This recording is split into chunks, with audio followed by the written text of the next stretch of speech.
Hello everyone. In today's video, let's have a quick look on what Dent is up to towards the eSIM launch. So we all know that eSIM is the future of mobile technology. Basically, that would remove the need for a physical SIM anymore, and phones will become more secure with eSIM technology. So hackers will find it hard to change the numbers. So with eSIM coming, already we know that Apple and Google are ahead on this technology. So Pixel 3, Google's top-notch phone, has eSIM with it. Same with the Apple iPhones. Apple iPhones, they all having eSIM attached to it since last year October. So Samsung S10 is bit behind it. So does Samsung Galaxy S10 support eSIM? The answer is no. There is no version of Galaxy S10 with eSIM capabilities.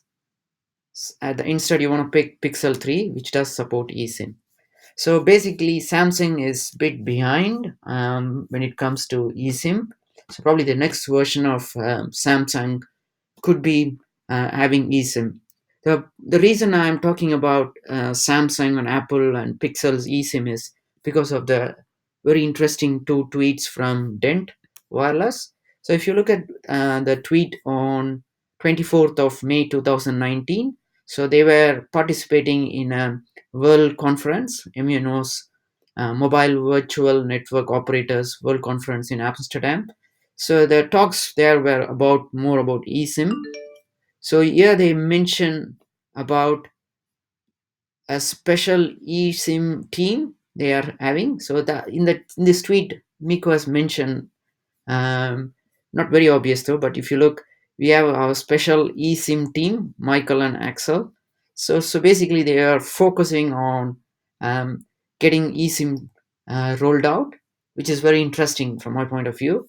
And if you look at we all know that Dent is not into the infrastructure side of telcos. Dent doesn't have its own towers, or they don't have their own satellites for 5G or 3G, 4G. So basically, it's not an infrastructure, telco infrastructure stuff. So it's basically forming a layer where all the retailers can come in and sell their packages and voice minutes. So that's the model they have. But if you look at this tweet, they don't have any relationship with handset manufacturer. They don't have to have actually, because it's a retail layer where they don't need to have any infrastructural need to be met, or the handsets to be compliant with their app. So there's no requirement for that. So if that is the case, if you look at this tweet, back in Korea, Andy and Mino from Dent are visiting exchanges, handset manufacturers, and partners in the next days. So why would Dent have a need to meet the handset manufacturers and partners? That's a very interesting question.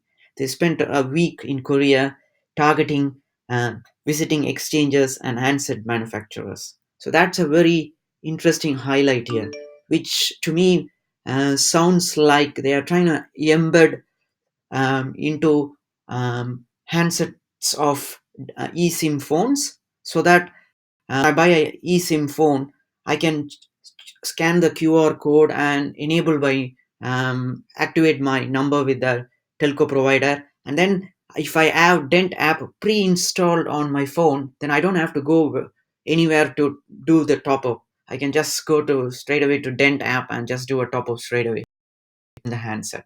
So that sounds like there is a collaboration going on with the handset manufacturers and OEM partners, so that Dent app could recognize the provider automatically. In fact, they could go one more level by providing free 10 MB of or 100 MB of free data the moment they enable their SIM.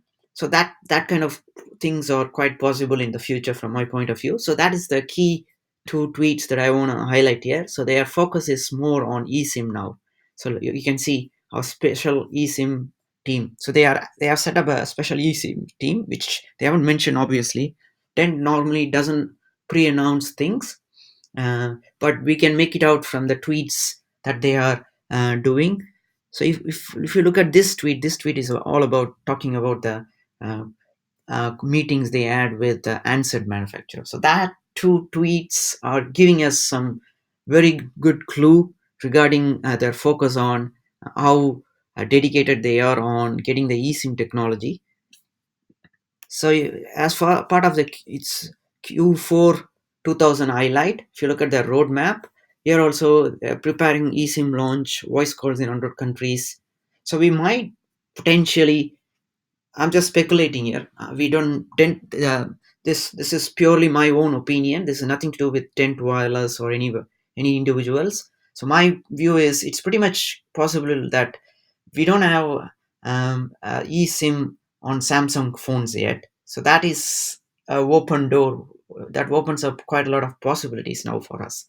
So what if um, Dent makes a deal with the OEM partners and tries to get direct relationship with the handset manufacturers and try to have Dent app installed, pre-installed on the handset. That would really amazing, because engine wallet, if it got integrated into Samsung phones and that became a big news, this could be 1,000 times a bigger news, because eSIM is the future of phones.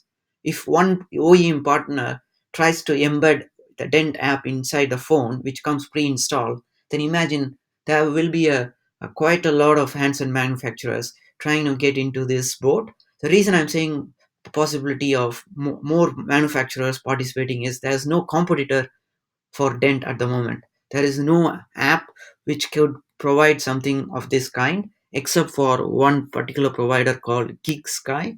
So if you look at this website, GigSky Global Mobile Data, this is the only provider for eSIM at the moment in the market. So if you look at their data packages, they are very high. Like for 800 meg data just for 1 day, it's $10. 1 gig package for 15 days is $20. Is priced competitively. So with Dent Exchange, we might potentially could see lower prices and become Dent could become more competitive as well.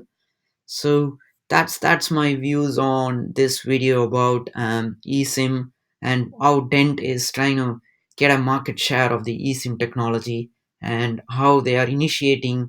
They have talks with the handset manufacturers, and how they have set up a new team for eSIM. These are the highlights for this video, and hope you enjoy. Thanks everyone. Have a good day.